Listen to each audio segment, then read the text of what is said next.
Mais j'ai fait ce métier pour me gaver d'images et de récits. Donc je vais pas commencer à faire la fine bouche, je me mettrai au régime plus tard.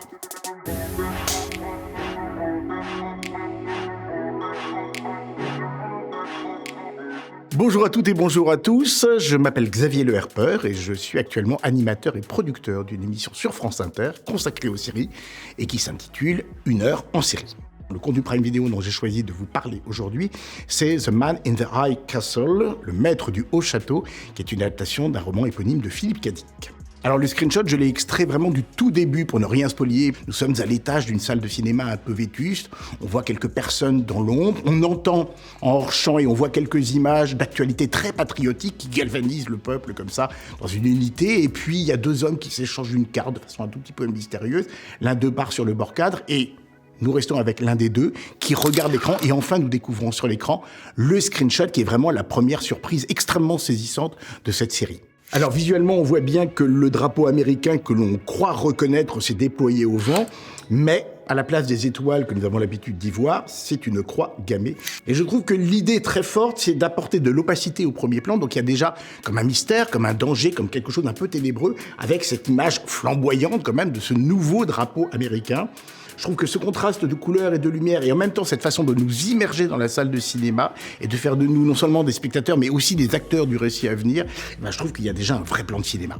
Je vais tricher ainsi, je devais décrire ce screenshot, je dirais que c'est une promesse tenue. Une promesse parce que d'abord, c'est un pilote, c'est vraiment les 2-3 premières minutes du premier épisode. Je trouve que déjà, donc, c'est une promesse de ténèbres, c'est une promesse de thriller, c'est une promesse de film d'espionnage, tenue parce qu'il y a du cinéma dans ce plan. C'est-à-dire que vraiment, on n'a pas choisi la facilité, on a composé un plan. Donc tout de suite, j'ai l'impression qu'on va me raconter une histoire qui va me tenir en haleine et qu'en même temps, on va faire extrêmement attention à la mise en scène. C'est d'ailleurs conforté immédiatement après, parce que la séquence qui suit ce petit drapeau, c'est un plan séquence absolument magnifique qui voit le héros sortir sur la 5e avenue et découvrir qu'elle est entièrement redécorée avec l'horrible croix gammée nazie. Alors The Man in the High Castle, c'est une uchronie, donc les Alliés n'ont pas gagné la Deuxième Guerre mondiale, c'est Hitler aidé par les Japonais qui ont remporté la bataille et du coup ils se sont répartis l'Amérique contemporaine.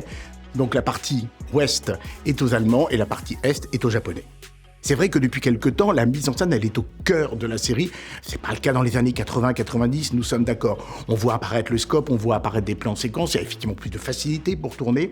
Et je trouve qu'il y a vraiment maintenant du cinéma au sens très large et très noble du terme dans la série télé. C'est-à-dire qu'on a réfléchi en termes de lumière, en termes de couleur, en termes de montage, à ce que la mise en scène, comme le scénario, comme les comédiens, soit vraiment un élément participatif de la réussite du projet. Donc on n'est plus dans une mise en scène un peu banale à 2-3 caméras comme ça et en studio. On réfléchit vraiment à quelque chose. Et ce plan, pour moi, il résume tout ça. C'est-à-dire que c'est un plan qui a à la fois narratif, à la fois subjectif. On est pratiquement dans un plan subjectif puisque nous sommes entrés dans le cadre.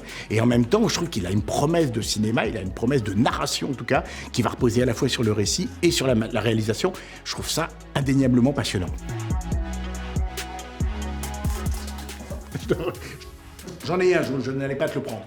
Sauf s'il est plus nouveau.